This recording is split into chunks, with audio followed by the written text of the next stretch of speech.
On this episode of Content Sessions, we talk to Tom and Justyn of Primal about how to grow a gym and how to build a brand in a super competitive industry.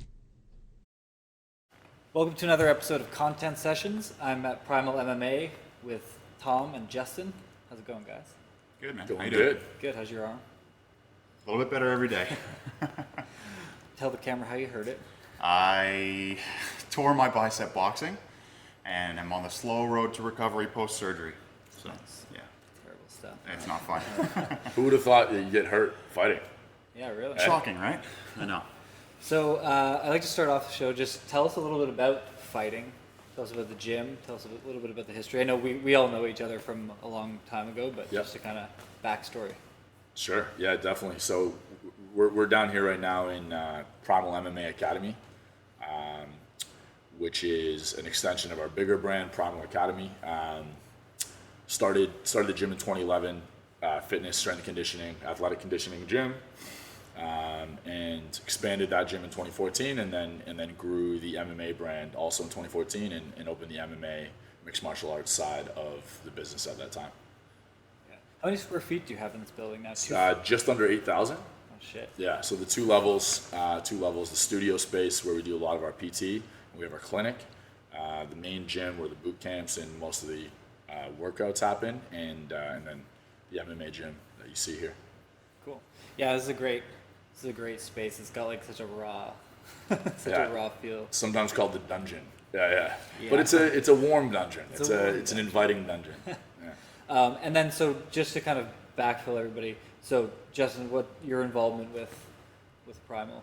So my involvement with Primal, Tom and I go way back to middle school, and we've always worked together in some capacity. So coming in and being involved with Primal on the brand side of things, really helping push all the marketing initiatives forward, really just kind of elevating. Obviously, everything inside the facility is super top notch, but we want to make sure all the external marketing, all the external branding is also on point, which is again we're gonna touch on that in terms of how we attract new potential members, and how our brand lives on outside of just these walls. Yeah, and you guys have had quite substantial, like consistent growth over the past couple of years. Yeah. Yeah, Is that- definitely.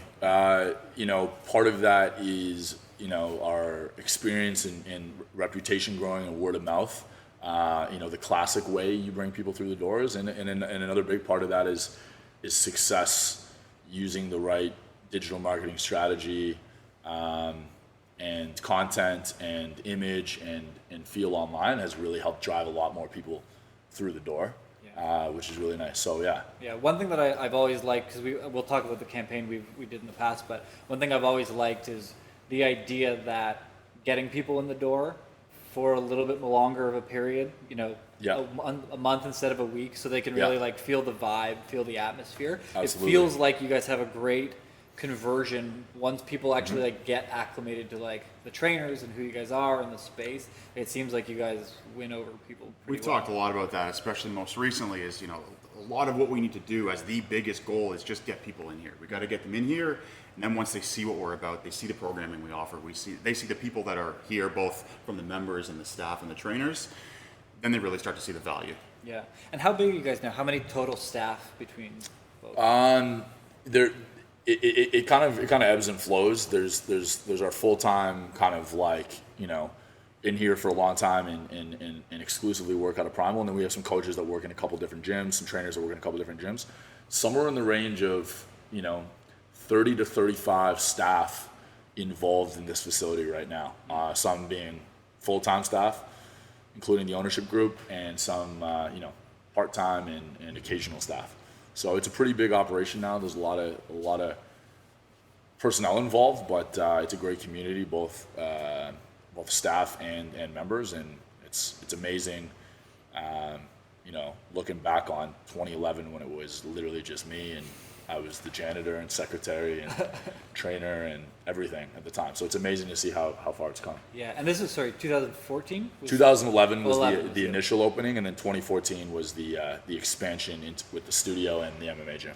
Got it. Cool. And how many members are you at in ballpark now? Like, what has it grown to? Yeah. So again, it's a tricky question to answer. We have 2,000 to 3,000 names in our membership database. who are involved in some way in the past couple of years. They do occasional classes, class packs, whatever it may be. As far as kind of consistent regular members with active memberships are probably in about the 450 to 500 range. Cool. And again, that ranges from, men and women we see every day to, somebody who shows up once a month or sometimes less, but we try to encourage a little bit more regularity than that. Cool. All right. So let's take it back, because I think it'll provide some insight and some value when we're talking about what you're doing now. So a couple of years ago, we started a campaign together. The original concept was 7-day free pass. We then, within the actual flow of that, eventually turned it into a $30 for 30-day promotion. Yeah. So let's, talk about. So that came together as a combination of strategy and thinking about the concepts that you touched on before. So the biggest challenge from day one with this facility was, how do we get people through the door? We really believe in what we're doing with the programming, the people that are here, the community, but we're not the most attractive on the surface facility to enter. We're in an old industrial space. We're an independent gym. We don't have the the big corporate branding and television advertisements and everything else that goes along with it. So how do we get people to trust us to step through the door? And that's positive reviews online, positive reviews in real life. At the local bar, oh, that gym's amazing. So those really helped getting people through the door. But then when we got people through the door, as Justyn mentioned, we were finding we'd always done the 1 week free trial. And the issue that we found with the 1 week free trial, we got people through the door. They got this brief experience about what we're about, but they weren't able to get a taste of all the programming we have here. And we have a lot of different programming, from martial arts to yoga to fitness. They didn't have enough time to experience the wide range of that. They also, more importantly, didn't have enough time to build a habit. And what we sell is a lifestyle change, or a lifestyle shift. For some people, they're coming from another facility, coming from another sport, another type of training, and they're wanting to add this or make this their primary discipline. So giving somebody a month, going to that 30-day trial, again, 30 days for $30, I think a very attractive offer, a very reasonable offer, allowed people to spend more time in the gym. Yeah, we didn't really make any money on that month, but they were able to truly identify what our community was like, get exposed to as much programming as possible, and truly build this into their life. Whereas with a 7-day trial, someone will come in on a Tuesday, they do a class, they have a great time, they plan to be back on a Thursday, work drinks would come up, a meeting, they miss it, they come back next Tuesday, the 7-day trial is over. And now they're on the spot, hey, got to make a decision. They're not ready to be a customer yet. They're not ready to be a member yet. So life gets in the way. Life gets in the way, and it always does. And we were seeing it time and time again. So now when we look at our analytics through our gym management software, we can really truly see those who go on a 30-day trial versus those who go on a 7-day trial have a much higher conversion rate because they're truly able to experience what we're all about and see the value in it and say, hey, I want to be part of this for the next 3 months, year. Yeah. Just to expand quickly on one of the things that you touched on was another one, what I consider to be one of our biggest assets is our community. Our community is really strong, and everybody, for the most part, everybody here is really, really tight. Whether it's our MMA crew or our fitness crew upstairs or any combination of the two, it's really, really tight. There's always social gatherings and people hang out outside of the gym and outside of classes. And when people are on those 30-day trials, there's a lot more of an opportunity for them to become immersed in that. Yeah. And that is huge because people feel really welcome. Again, not just by our welcoming staff and the personalities that they bring along with them, but the people that they're training alongside. Yep. Yeah.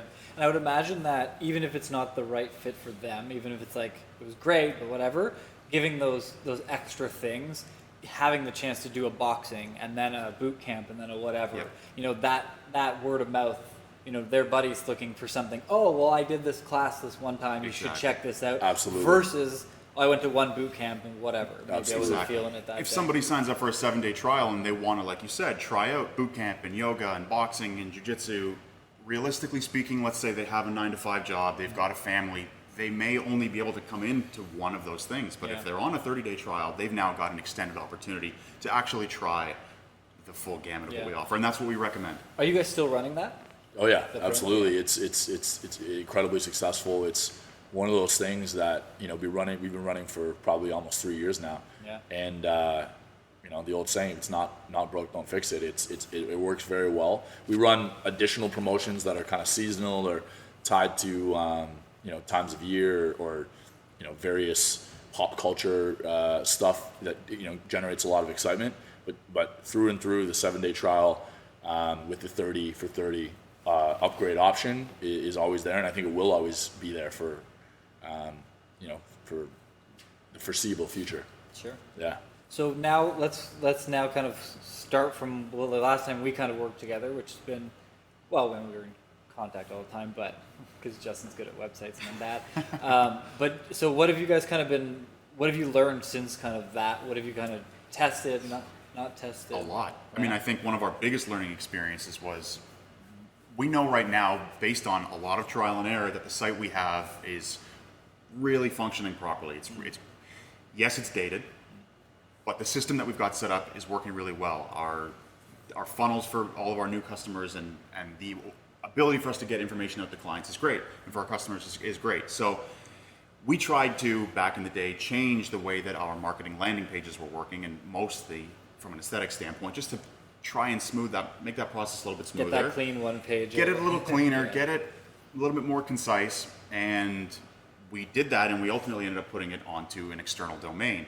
So essentially, it was just a different website that would house only these landing marketing pages. And what we found was that as soon as we made that switch, after investing all this time into making that new platform, everything just stopped. It was basically like somebody just flipped the switch and the conversions just immediately stopped. So again, through kind of going through that and essentially trying to dissect it and figure out what went wrong, we realized, and we now have a lot more data to actually back this up, is that once people come to us from whether it's an ad or whether it's a referral from a friend, they want to just look around and they want to do their own research as well before converting. They're not ready to just convert right away. And even looking at some of our more recent campaigns, even on something like Facebook and Instagram ads, I would say about 75% of the traffic that actually comes to those landing pages goes to the homepage and throughout the rest of the site before they actually even convert. So we've, yes, gotten those leads through our social ads, Right.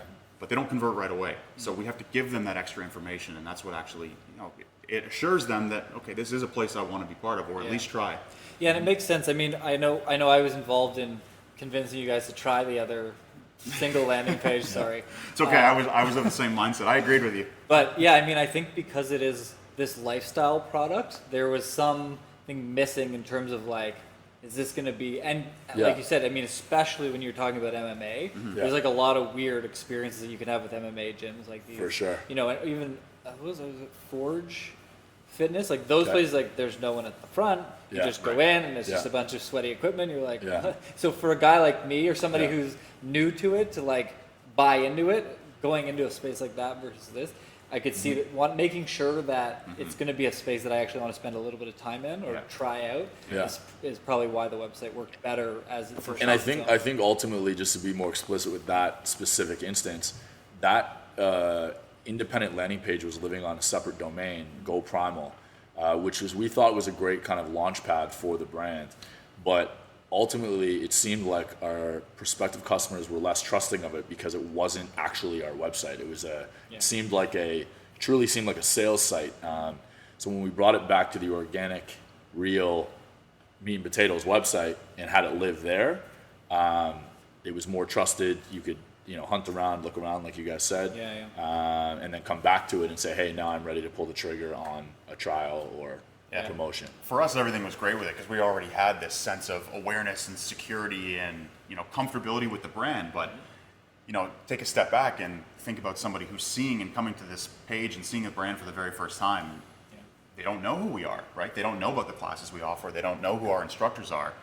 That's pretty important information, especially if if we want them to sign up. Yeah. Well, and for someone who's like just starting to get into like real fitness now for the first time in my 30s ever. Rock climbing's real fitness, man. That's true, but I'm actually like seeing a trainer But yeah. now, and like that does resonate with a guy like someone that's not used to like what is this equipment, and it can be very daunting. Especially on the martial arts side of things. Like even myself personally was really hesitant to start. It's a very intimidating thing coming into a martial arts gym.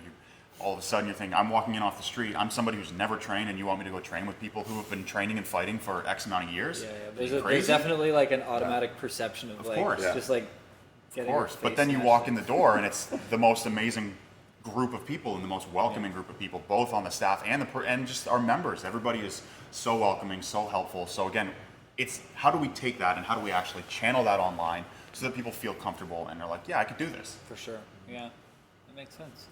And so we talked a little bit off camera just about kind of where you guys are taking it, and obviously continuing to build your membership base. Yeah. But I know you guys have a couple of like sub brands as well, like you've got these fight night things, which is not directly related, but but they're actually they are directly related in the sense that so as far as the sub brands, we've got obviously Primal Nutrition, which is us providing the nutritional side of what it is to compete and train and be healthy. So that's a nice thing that we offer people now, and nutritional guidance as well is going to become a bigger part of our brand with in-house nutritionists. But going back to the fight nights and the promotions there, that has created a pretty interesting opportunity and a really exciting thing that we're doing lately. We've always been in bricks and mortar business, and that's open something up, attract people to it, and run the business. Events is something that I've always been in love with. I know Justyn loves, and it's something that we've done casually and one-offs and kind of small things. But we wanted to get more heavily involved in events because events are experiences that introduce people to our community. With regards to the boxing and kickboxing fight nights, they allow our fighters who are here. Some are here just to train and learn self-defense or get in shape, but a lot of them are here to compete. So it's a platform for them to compete, in Toronto, in our communities. And the other really nice kind of silver lining, which the indirect effect, but it's a very nice effect, is we bring 400 people through the door at one of these fight nights. They're exposed to our brand. They're exposed to what we do. Who is the sanctioning gym behind this? Oh, it's Primal MMA Academy. Right. Every time we do a fight night, we get 10, 15, 20, new signups for the gym, and potentially more trying out our gym just because they kind of fell in love with it at the event. So yes, it's a nice little fun thing to do on the side and switch things up for us. But it has a marketing power in and of itself. Yeah, like any experiential marketing. Yeah, it feels like it's like good. It's just good branding, good awareness, good everything, right? You got your name plastered all over a building for a night. Yeah. You got a whole bunch of content. And we call the shots on that. When you're running the event, you can put your brand everywhere. It also creates a really good dynamic within our actual competition teams as well, because everybody gets really, really tight knit because we're all competing and training for something, right? It's like, of course, coming in and just training for the sake of training and obviously furthering your knowledge and your expertise is great. But when you've got an actual end goal there, everybody just goes that much harder. They push themselves that much farther. And when you're doing it with a group of people, everybody gets better. Yeah, not only pushing themselves farther, but the bond of the team becomes a lot stronger. And when the bond of the team becomes stronger, you drive quite a bit more retention and loyalty to the gym, because you're further enriching and strengthening that family aspect of the gym. And in the fight gym, it's with competitions and fight nights and et cetera, et cetera. In the upstairs gym, it's social events, it's obstacle races and calisthenics and workout competitions and stuff like that, which we're going to grow over the next couple of years as well. So the competition and the event side of it is amazing in and of itself, but it really empowers the rest of the business. Yeah, absolutely. Yeah. Cool. So let's switch gears. We were talking a little bit before about content marketing and kind of you guys want to figure out some ways to either make and use what you've already got to help expand out and help better brand and bring in more people and all that stuff. So do you have any specific kind of questions about what to do? I had a couple of suggestions that I kind of came up with ahead of it, but. So we've over the years and a lot more even recently have started partnering with some local businesses, specifically in the video and photography realms, to generate a lot more visual content for us. And the position we're in now, we had a fantastic videographer who's actually one of our members of the gym who showcased Leslieville Fight Night. We had a media team here called Media One that did a feature on actually Justyn's sister, who's a member here, about her experience coming into the gym, her experience coming to the gym as a woman, and having a certain preconceived notion about what this gym was. Primal could bring on that assumption, I guess. Yeah, exactly.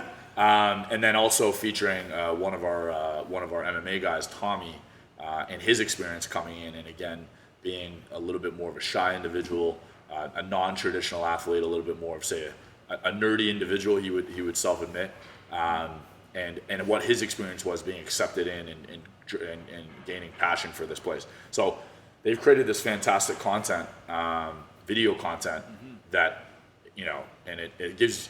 I know when Justyn and I watched it for the first time, and when we watched it for the last time, when it was fully edited and done, gave us chills. It's this fantastic video content that really shows the authenticity of this gym and the real community of it. It's not a corporate video. It's a very it's like docu-style behind the scenes feel, but very professional. Identifying, and we've got those out there in the community, identifying how to get those out there and really have the prospective members or the general population see that and have that draw them to our facility or be interested in trying out our facility is something that we definitely want to work on. As far as you can post it online and put some sponsored dollars behind it and get it out to 10,000 people, but are we targeting the right people? Are we targeting them in the right way?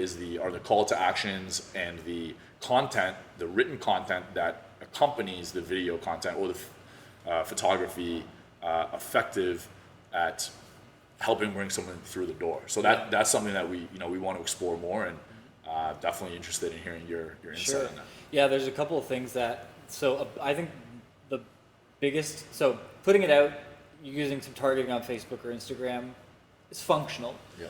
I think the bigger play for that is actually probably in the remarketing space. Yeah. Right. You've got one that's it's a guy featured. You've got one that's a woman featured. Yeah. I think you've got a certain amount of traffic that comes into the site, and I think you should have those videos on the site regardless. They're great pieces for people to discover. But as people are looking you up, as you're driving potential clients to either sign up for 7-day or 30-day or whatever it is. Yeah.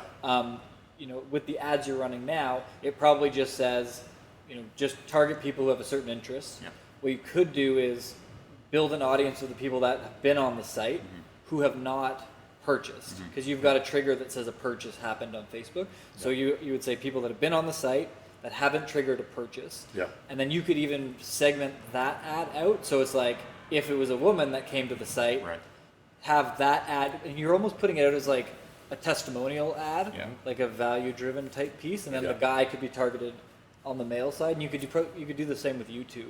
The reason I really like that approach is, you made mention to how the videos gave us chills, and of course the production value of it is amazing. The videos are so powerful and they're so strong, but I think one of the reasons why they're so beneficial is that neither story is crazy. They're very, very relatable, both of them, right? It's like, and we've even got a lot of that feedback when we posted Olivia's video, for example. A lot of women reached out, whether it was to her or to us, and they're like, that's exactly the same story I had. And it's very simple. They just felt a little bit afraid or hesitant because she was a woman going into what she thought was a male-dominated space, and then realized that A, it's not male-dominated, and B, everybody, men and women, were so welcoming and everybody was so inclusive. So it's those just honest, simple stories about the real hesitations that people have.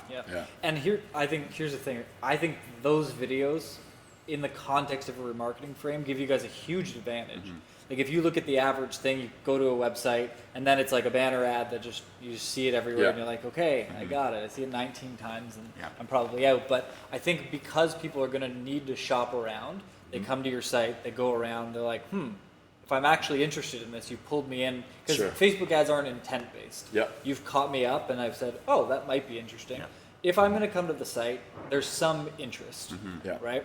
And so from there, I might be looking at other gyms now that it's on my mind. Yeah. Should I go with ClassPass? Is there somewhere here? Right. What are the other gyms that are doing it? And I think in the fitness space, you guys have a unique advantage. Like your marketing's already pretty far ahead of everybody's, which is great. Yeah. But I think where a lot of companies fall short is the remarketing is just some picture over and over and over again. Yeah. To me, that is a crusher. Yeah. Because now it's like really speaking heart to heart. Yeah. It's produced. It looks beautiful. It's got a great story. Like that. The heart. So yeah, that's really interesting to me because my initial reaction with video content was to use it as an opener to a new customer. I thought it would be, because it's such a powerful piece and it is relatable, like we just talked about, it would be the perfect introduction to our brand for somebody who's never heard of it or didn't know anything about it. But having reflected on it more and kind of with what you're saying, committing yourself to a 1 minute, 90 second, 2 minute video for a brand that you've never heard of before, and we know how short everyone's attention span is this day and age, is a lot to ask of somebody who hasn't heard of our brand before. So if somebody has been exposed to some of our kind of more simple Facebook ads or Instagram ads, or they've been to our site before, they've actually gone through that process, so they're not familiar with who we are, we built up a little bit of rapport with them, and then when they are served that video ad in a remarketing fashion, they're more likely to commit to the video. And we've noticed that with the way we were targeting Olivia's video, we weren't getting as high of a length of view time as we were liking. The average was much lower than we were liking before people clicked away. So Justyn and I talked about, why do you think that may be, and what can we do to improve when Tommy's video is released to make sure that we have people watching more? And I think potentially there's a few answers, but remarketing is definitely one of them. Yeah. The one way you could integrate that into the top of the funnel, because I think there is a space for it. I think one really powerful thing that YouTube just launched that we're using for every client is it's marketing by search term. Right. So I've gone onto Google and I've searched best MMA gym in Toronto. Yeah. Whatever that looks like. Sure. The next time they're on YouTube, that's the pre-roll. Yeah. And it could be that I person see. talking about a gym. Now, if it's only about MMA, you can only use MMA-based keywords. But you know what I mean? Like MMA gym in Toronto. Yeah. And if you're not, I think you guys are pretty good organically anyway. Yeah, our organic SEO is pretty good. But regardless, even if they've come to your site or they haven't, maybe they've gone to a couple, maybe they went to Yelp. Yeah. But when you search that on Google, you can then position that video in front of someone on YouTube the next time they're on as a pre-roll. Yeah. And then it's at least they're starting with a little bit of intent. Not the brand awareness, like coming on the site, but it's still enough intent that you might get a good watch rate on Yeah. that. And YouTube's dirt cheap. Yeah, I like that, especially because putting that on YouTube too. I mean, it's a challenge, right? Like we've got this amazing video where the production value is through the roof. Seeing it on Instagram where it's like yay big is not the greatest display of that quality, but seeing it on YouTube as a pre-roll, it's great. You're basically seeing it in its fullest form. So I think that's a great Yeah, opportunity. these videos specifically are very cinematic. So having to think about where the video content we have lives best, and I think Instagram doesn't do it justice, both in the ratio it was shot, but also the style it was shot. Whereas the larger format YouTube or at least desktop Facebook serves it better for sure. Yeah. And you can do it right. And look, I think you should still use it on everywhere. Of course. Yeah. Especially if it's in the remarketing space, because like the average 20-whatever-year-old female that clicked on the one ad, like she's probably spending her time on Instagram more than a YouTube. For sure. I think there's a time and place for it on all the different platforms. I think it's about the targeting and about the placement and about when it's showing up, right? Yeah. Like you said, remarketing on Facebook and Instagram, especially with this type of piece of content, is super powerful. And so and it's great because so the way that you're going to put that video is you're going to embed it on the site through YouTube, right? So every view that it gets through the website, every organic view that it gets on YouTube, anyone that's pushed people to that, as well as the people, like you're going to use the same video for all the advertising, so your views are going to go up, which would help get likes, help get some comments. And so, whoever's seeing that for the first time, depending on where they're coming in from, are seeing something that's already got views and engagement. I do it with the podcast all the time. If people are looking for like marketing ideas for a gym. Sure. Like I'm gonna have this on YouTube. Yeah. Like that's gonna cut into that. Yeah. And then even if people aren't watching the whole thing, because this is gonna be an hour long, even if it's too long for someone to watch the whole thing, I would rather use that as the ad than use a snippet, because the snippet doesn't count towards my total views. Right. Right? I can have 10, 20, 30,000 views on the full video, and that was mostly people watching a minute in the ad, but it's still counting towards those stats and just makes the video look better. Sure. So I would, if you're going to market on YouTube, use the whole video instead of like the cut. Absolutely. Our video is relatively short. It's only a minute and a half. Both of them are actually only a minute and a half. So yeah, we would use the whole thing for sure. The only time we would ever want to chop it up, which we don't even want to do, and this has been part of the hurdle, is with Instagram, you're limited. Yes. Right? So we've been battling back and forth about what's our best bet on Instagram. Do we find a space in the 45-second-ish mark that we chop it in half and have it on 2 slides, but then it's on slides? Again, that's more organic, but again, it's a challenge. Whereas YouTube, 100%, it's gonna have the full video. Yeah. I think as an Instagram ad, can you not have it as a full length? As an ad, I think we would You be can do fine, the full but when we length. post it organically, You can. Yeah. Right. And now with IGTV, you can post longer length as well. But again, aspect ratio is completely different than what we've got. So I know. Well, you can we got my phone sitting upright in this camera here and that camera there, because like it's a pain in the ass to cut this into sure. IGTV. The first 2 interviews we didn't do it with the phone. Yeah. And like it was a bunch of us. It was a hip hop artist and his buddies, and like it looks like crap. Yeah, it's too and small. So I haven't even bothered using it. So it is a unique challenge because Instagram TV is so like they're pumping that platform like crazy. Yeah. The amount of reach I'm getting from putting videos on there versus organic is insane. of course, yeah.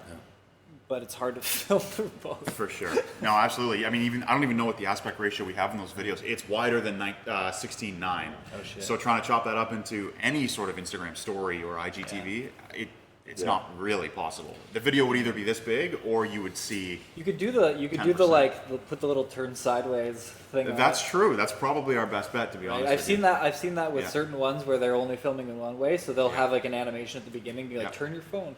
Or I've seen like a slide. If it was a story, for example, there would be a slide first that's got a little icon that shows you to turn. And then, I feel like Instagram's going to start beating people up over that at some point. Probably. But if they haven't yet. I just wish Instagram is an amazing tool, but Instagram perpetuated the disease that is vertical video. Right. And before Instagram launched, vertical video syndrome. before Instagram launched, the internet had almost solved VVS. Right. It almost solved it. Like people were filming their crazy videos sideways. Like everything was coming along. Right. It was good. And then Instagram has literally ruined it for the next 30 I don't years. know, you got to place some of that blame on Snapchat. Snapchat was responsible as well. I feel like this just took over as like a worse disease from Bieber fever. Bieber fever, yeah. No, Bieber fever has been cured. VVS there's a bad outbreak right now. I'm gonna find a way to use that. Yeah. The next 30 days for sure. Yeah. There's a fantastic. Speaking of YouTube, there's a fantastic VVS anti-VVS PSA on YouTube that has like 20 million views. It's one of my favorite videos on YouTube. One of the other thoughts that I had, and I bring this up every time I sit down with anybody because I just believe in it. And it's why I do this. It's why I put the type of content out that I put.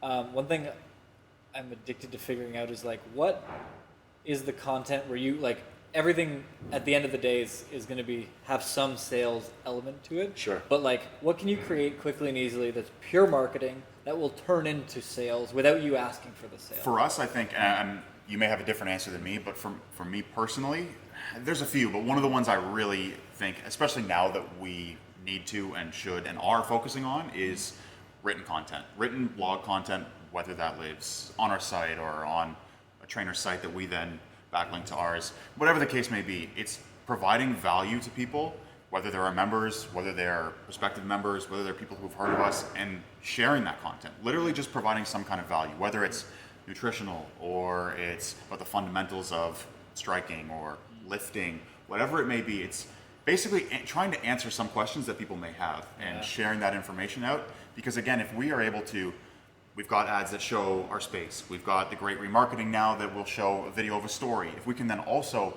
be marketing out content that's like, this is how you do X, Y, and Z. Yeah. I think it's great. And I think you can even take it a step further. And I like, you guys have, again, kind of a unique thing under the Primal spectrum. It's like you've got the nutrition and the supplements and the training and the MMA. So it's like you have stuff that can all kind of bleed into each other. Yeah. One thing I'd recommend from the content production standpoint is if you're going to do, like for nutritional stuff, it's probably a little easier.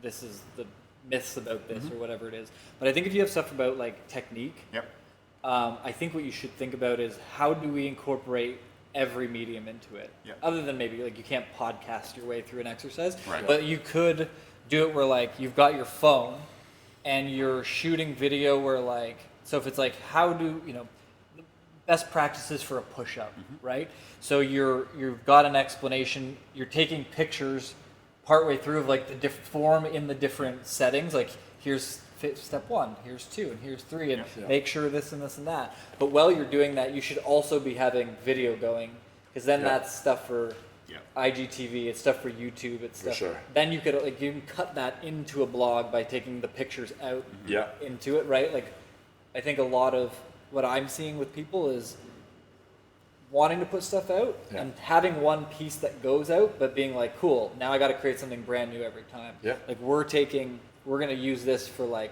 short snippets for Twitter, cuts for Instagram stories, Facebook.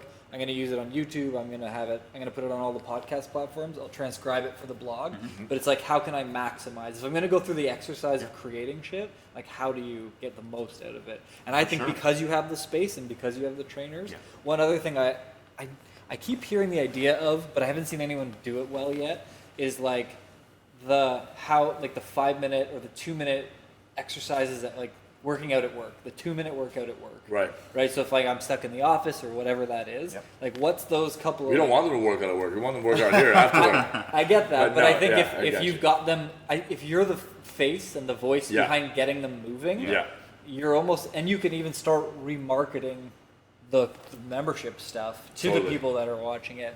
But I think just having like, because I think it seems like your staff from the trainer side are like fairly personable. I see some of you do like features on them, and I love what you guys are doing with a lot of it. But even having them, because that stuff, like you could film 20 different quick exercises in like an afternoon. To do like exercise of the day type thing, right? Like like what I try and do is, especially if we have to do like a big setup, is like what else can we do? Like sometimes I'll just put on a different shirt and do a different thing. When I started a new one where it's like top like content ideas, and I'm doing it in like these mind maps, and so I don't want to. I'm just doing a bunch of them at once, but I'm just literally like shifting the light a bit, changing my shirt, shifting the light a bit, so it looks like it's on a different day. But I can do a whole bunch of them. And I think you guys have the opportunity, especially during the downtime in the middle of the day, where you guys can do a ton of that stuff. I think it's a really good idea. I think the one perception is like, oh, the gym has downtime, but we don't have downtime. But but we do have some people that have downtime. So. Fair enough, because I think what a lot of people fear, and I don't think you're in this boat, I think you guys are really progressive in your thinking, is like giving people everything they need to not need you is actually a good recipe. Because they'll try and do it, but they're like, I'm not motivated enough. Or I try to do it, but I haven't quite got there yet. You can drive them into you. There will be some people where you're like, yo, those 2-minute exercises, like now I just do them every day, and I would never come to your gym now. Those people, that's going to be their scenario anyway. Right? There's going to be some people that will never be your customer, but you've helped them, and then they love you, and you have a follow on Instagram, whatever that thing is. But I think putting out that type of stuff where it's like really practical stuff, which is kind of the path you're going down, but think about how to do it in video that you can take pictures that you can put into blogs, so kind of like maximize the amount of. Yeah, I like that. It can literally be things that people can do and apply to themselves immediately. It's the 5 best stretches, or even just the best stretch to do when you're sitting at work all day, right? Something as simple as that, or it can go all the way through to like proper deadlift form or proper squat form that people need to be in the gym. So I think it's important when producing that content, and I was speaking to our GM yesterday about this, is identifying who the reader is. And from my understanding and my perspective, there's in our world and with what we're doing, there's only 3 types of readers. There's our prospective members and our soon-to-be members and hope to make them members. There's our existing members, which are really important to provide content that provides value to them to maintain. And then there's our peers, and our peers meaning professionals in the industry that are watching us. So to kind of comment on those, working backwards, with our peers, we need to produce content that they pay attention to, so we're respected in the industry, our reputation in the industry is up, but also so that we attract some of the best people in this industry to our gym. Whether that's quality trainers, quality martial arts instructors, they're seeing us produce quality content and talking the talk and walking the walk. We're going to draw those people in. So the peers are important. That's often overlooked, but it's a smaller piece of the puzzle than the existing members and the prospective members. With prospective members, creating content that I think speaks to them in a way that what we talked about before with, say, Olivia's video. Like what were Olivia's concerns before she came in? Maybe there's an article about men and women working out in a co-ed setting in a boot camp, and is this a positive or negative? It sounds like a controversial title. We're going to say it's a positive, and say Primal is a co-ed gym, and same with all our classes. Whatever it may be, something that is dispelling a concern that somebody might have. Are MMA gyms safe? Is everybody welcoming? Is it true that you get beat up on your first day as an initiation? Right? Exactly. But let's dispel some of those myths, and then so that's with the new members, and then prospective. But then with existing members, it's super important too. Is they're here for two reasons, and as we've expanded to this idea that we're Primal, not idea. This is what we are now, Primal Academy. We're a place of learning, of practice, and of learning. So on the learning side, we're doing seminars and hosting special events and stuff like that, but we're also having people learn in a traditionally kind of academic way by reading an article about what it is. And our existing members are like, oh my God, these guys not only do great classes, they have great people and a great community, but now every week I get to read an article that touches on the things that I do, and they're providing me with learning. So that's a huge part of the game too. And I think the one thing we have to consider across the board on all three of those is we don't need to overstate. It's easy for fitness professionals, martial arts professionals to talk all day, write a 20-page article about everything they know about whatever. Right. And one person will read that. The most kind of interested, will read that. Everybody else will shut that article down and will never read it because they went too deep. So providing valuable, single or kind of a small amount of points that are very effective and easy to understand. They don't bore the experienced person, but they don't alienate or leave out somebody who's learning for the first time. Right. Yeah. Is the type of content that we want to push forward. The thing that I and wanted to talk to you about specifically with this type of content is how do we position what is predominantly an educational article in a way that we can embed calls to action, in a way that we can embed somebody taking a course of action when in the middle of or at the end of reading one of these articles in a way that doesn't come across that the content was just produced to sell, because it wasn't. Yeah. If it sells something, fantastic, but it was produced for the sake of producing great content. Mm-hmm. So where do we embed it? How do we embed it? What have you seen in your experiences, the kind of best practices for making it not feel too much like content advertising, making it feel like advertising that just has the benefit? Yeah. The real answer, and that's a great question, because I think everybody's trying to find the pinpoint in that market. Where's the ask? Is it here? Is it there? Is it here? Is it under there? It's nowhere. Yeah. I think it's absolutely nowhere. And I think because it's the same. And we did another podcast earlier. It was the same question about, well, I could send the how-to, and then I could say, oh, I have this service. It's the same thing as saying your hair looks great, but everything that came before the but is bullshit. It's the same thing if you add any sales into that marketing. Yeah. What I would think about it is from the remarketing side, getting new stuff, getting an ask out based on the fact that you already control the traffic and you can communicate with them again. Yeah. So, for example, if you've got an article about the ways to stretch to make sure you don't get hurt for newbies, right? if somebody comes onto that page with the Facebook pixel, you can say, I want people that have been on the page and spent more than 40 seconds on that page to now receive, hey, do you want to come try out our gym ad?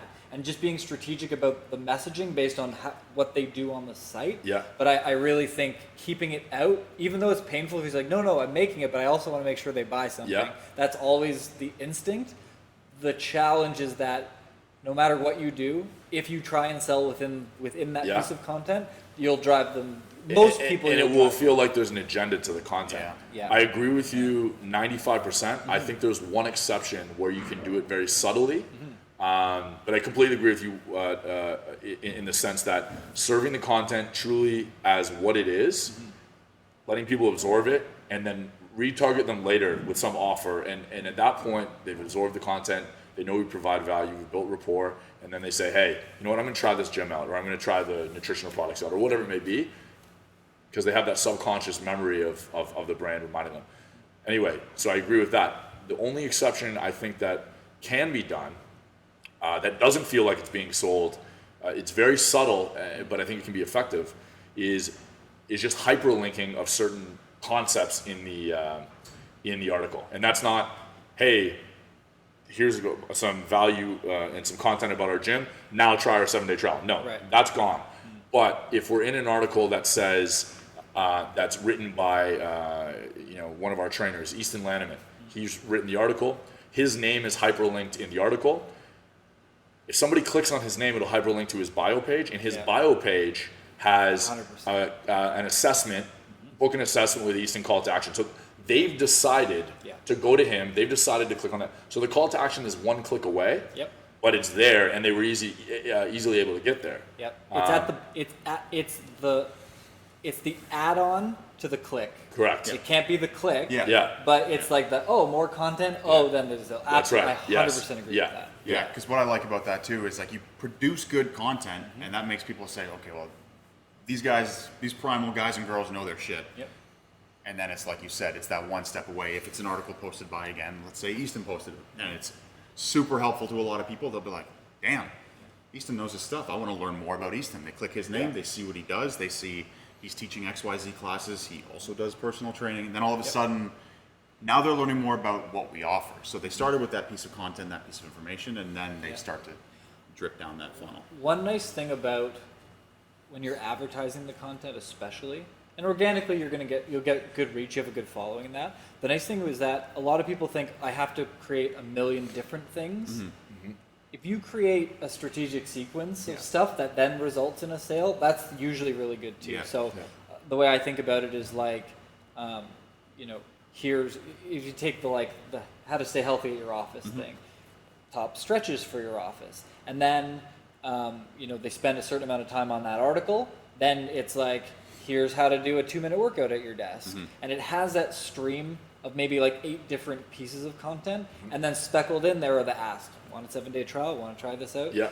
But that has so much potential reach, and the nice thing is if I saw the one thing, and I've now seen 4 of the 8, and then I go back to seeing the first one again, it's not likely that I'm going to remember. It's not like I feel like I'm being inundated. So you can kind of pick 6 to 10 pieces of content in a sequence that speckles in the ask, depending on how they're interacting on the website. Yeah. And as long as it's not just the one piece and the one ask, then people won't get sick of it. Right. Most people won't even realize that they've seen it 2 or 3 times anyway. You think about how fast we zip through stuff nowadays. Exactly.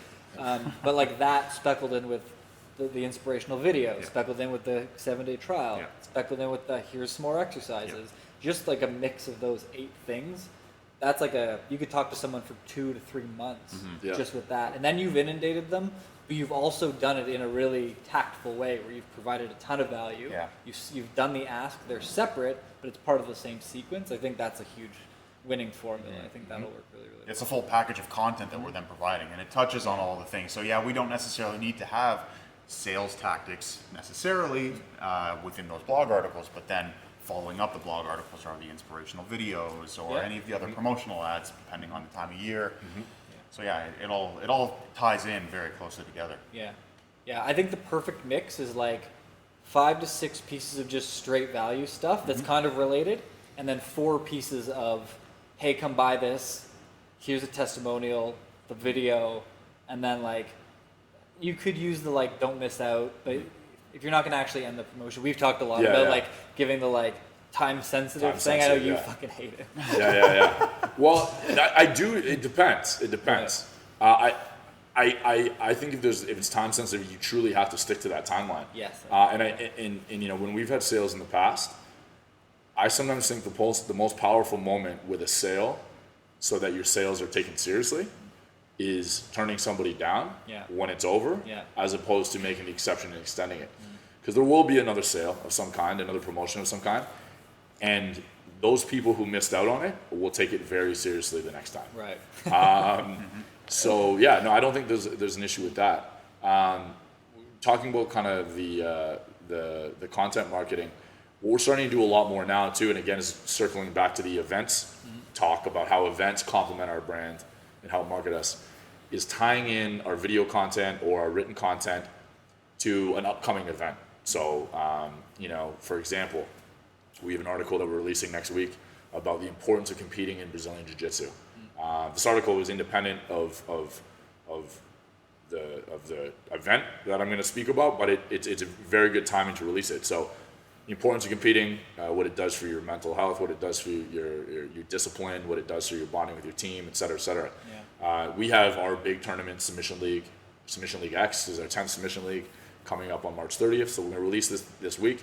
So those that are on the fence that are thinking, hey, should I compete?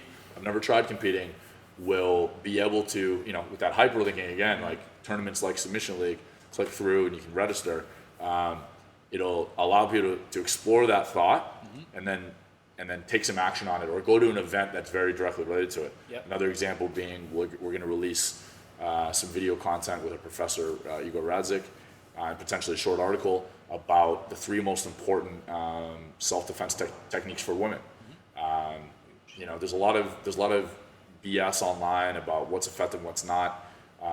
You know, we're going to do a very thorough but concise you know, segment on that, and then he's hosting a women's self-defense free seminar at the end of April to actually display and teach these techniques. Yeah. So again, tying that video content will help advertise those events, but it also keeps a theme with the content and then the real life seminars that we're doing. For sure. Yeah. And when you've got these great pieces where it's like dispelling the myth, here's like some actual real practical stuff. One thing that I find is it goes up on the site, you might do a little push around on a Facebook ad or whatever it is, and then it kind of goes away to die. Right now I'm like obsessed with figuring out how do you get more distribution? How? Yeah. So I'm thinking about like, you know, maybe there's women's charities, right? DMing them saying, hey, would you share this on your blog? Yeah. Like, especially again, if there's no sales driven stuff directly in it, like who else will share it, right? If you're creating great stuff, there's always going to be people that are looking for stuff to publish. And that's and I'm glad you touched on that. That's what I think is forgotten a lot in the modern kind of day with digital marketing. We can create this great content, we can click a button and put $10 behind it, and we can get out to 20,000 people. Yeah. You know, we target it, but who is it going to? Do they care about your brand? Is there a relationship built? There isn't.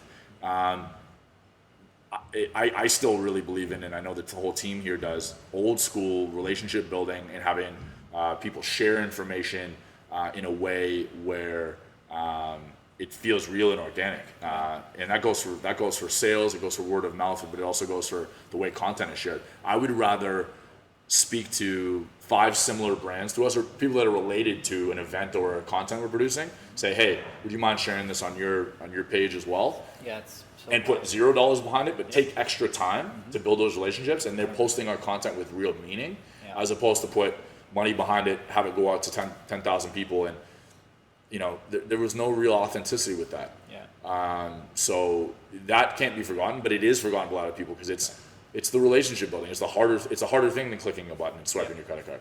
Yeah. Well, and I think you guys have again the advantage of like you have people with downtime. Yeah. Right. 100%. Here's the mega list of people to reach out to. Go right, DM or email them. And those partners too, though, like whether it be trainers that work here that are trying to grow their business within our business, or whether it be, you know, a local coffee shop that is going to cross-post content for us. Obviously, there's some related element in that content, so it's relevant for them to post. But secondarily, it alleviates them a little bit because they're producing content and keeping their community engaged, 100%. and they don't have to produce content. So so likewise, we'll share other brands' content that is relevant to us and brands we believe in, and just keep the cycle of engagement going. Yeah. One thing that I think is a really good thing to use, there's so Bitly is like the most common link sharing thing. Yeah. The enterprise level package Yeah. is bullshit. It's like Yeah. it's like $800 US a month or some Okay. crazy shit. Jeez. So there's a bunch of ones we use. What's the one we use? I can't remember. The link. No. I'll get the name after. Yeah, sure. But there's ones now where they're fairly affordable. The thing I like about them is that you can create a link that has a Facebook pixel in the link. Oh yeah, that's right. Right? So what will happen is Replug. Replug, you got it. Replug. We use I it think. too. Do you use it? Okay, good. So having that, so especially if they're gonna host The student teaching the teacher. I know, right? Yeah. The guy with no short-term memory. Right? It's not that hard. The thing with the replug. So even if you're gonna have people's content, it's your content. They're gonna put it on their blog. Yep. They're gonna link it back to you. That's great for backlinks to the site. And if that person clicks on the link and comes to you, then you have access to remarketing to them. Otherwise, you don't. So using replug and having your Facebook pixel in that, you provide the link to the person that's going to host it. Yeah. So when they click from their Facebook page and it clicks back to their website, then you can still remarket an offer to them. Whereas otherwise, you'd have to hope that they actually come to your site. Exactly. So it gives you that cheat. Yeah. So that's why I love that. Yeah, product no, so it's much. great. That's amazing functionality because you're right, like you said. Otherwise, they would be lost, quote unquote. I mean, they wouldn't be lost, but we wouldn't actually know who's doing what. Yeah. So anyway, so MailChimp. Yeah, I was thinking about what you said earlier about what kind of things we've learned over the last couple of years since we started working together, and one of the areas we found a lot of opportunity. It's been very successful for us. Is what I would call, and you might have a different terminology for it, like remarketing. So Yeah. this is like Remarketing? remarketing. I think that's the word. And to kind of clarify for us what that means is not remarketing to the people who have engaged with us or who have maybe downloaded a voucher, who have been on our site, but actually remarketing to the people that have come in, done a trial, whether it be a 7-day or a 30-day, had an experience here. For the vast majority of them, it was a very positive experience in different ways. Some of them got in more, some of them got in less. I'm sure a couple of people had a negative experience, and we try to obviously identify those and address them. But ultimately, most of them had a positive experience. So they leave for whatever reason, and they don't convert into a member, longer-term member. And we have to identify why. We try to find out, when they don't sign up, what are the concerns. Sometimes it's schedule, sometimes it's where they live, sometimes it's the training wasn't the type of training that they thought it was going to be, whatever it may be. And you guys are emailing people to ask too, right? Well, exactly. Yeah. So with the remarketing, what we've been doing is we find the best tool at that point is reaching out to them via our mailing lists, only the people that tried us out and it didn't work out for whatever reason, and giving them a very enticing offer to return. And oftentimes that's tied to a special promotion we're doing. Whether it be Black Friday sale or Boxing Week sale or whatever it may be, and so sometimes somebody just wanted a deal. There's people that always want a deal. They might think this is the best gym they've ever been to in the last 10 years, but they want some kind of deal. And we don't offer deals just for offering deals here, but there are times of year where there's obviously a heightened consumer demand and a heightened consumer psychology, and we definitely loop in with all the retailers, and we offer a very appealing deal on our memberships or on our nutritional products or whatever it may be. And we find they do okay when we market those deals on Facebook, Instagram, whatever, but they do exceptionally well when we remarket them through MailChimp to people who have already experienced our brand. Yeah. So that's the loss. That's the end of the line. It's the last, pulp in the jug of juice, and we are able to squeeze out the last of the juice at that time, and have people that really like our brand, like our gym, in the case of the gym, who get to become long-term members and do it at a discounted rate with a great deal on their first year. For sure. Well, I think it's important because, like, even with sales in general, if even if someone said no in the past, there's really no harm in calling someone later. Like, it might not have been the right time. Yeah. I had shit going on. We were integrating something, and you know what I mean. I Yeah. was busy. I didn't Yeah. have any money. I was in between jobs. I had family health issues, whatever it was, right? And then 3 months later, it could be a completely different ballgame. Right. And So that's why, just it. Why not? Until they say, "Don't talk to me again." Yeah, that's just it. And there's gonna be people that didn't sign up and they will never sign up. Yeah. But ultimately, we found there's a lot of people that were slipping through the cracks just because of life circumstances. Yeah. Timing wasn't right. Geographical location wasn't right. Maybe it is right now. Yeah. Maybe they found out we have free parking and we're actually pretty TTC accessible. Yeah. Now come back. So those types of things change. So it's important to keep them in the funnel even to that last moment. Yeah. And then they've gone through the pre-funnel, funnel experience, and then the remarketing.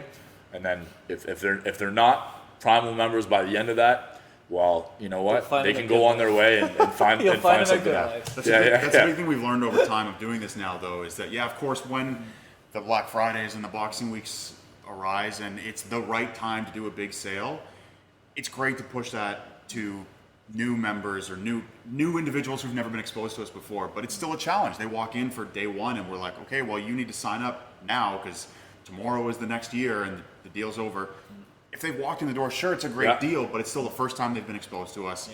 Yeah. And regardless of the deal, that's still a big commitment from them. It's So- like trying to sell somebody like a Ferrari for half price, but you have to take it right now. You don't get to test drive it. It's Right. brand new. It's great. Yeah. You know it's great. Yeah. You got to take it now. It's half price. Yeah. You can even resell it for more.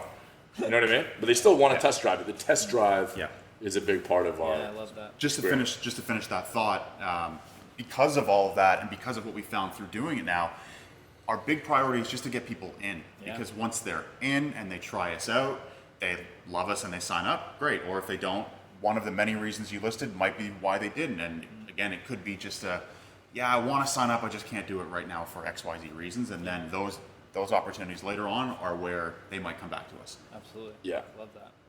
Cool. Absolutely. All right, guys. That was fun. Cool.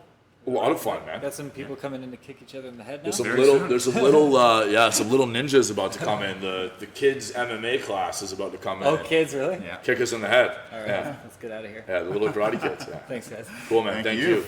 Thanks for having us.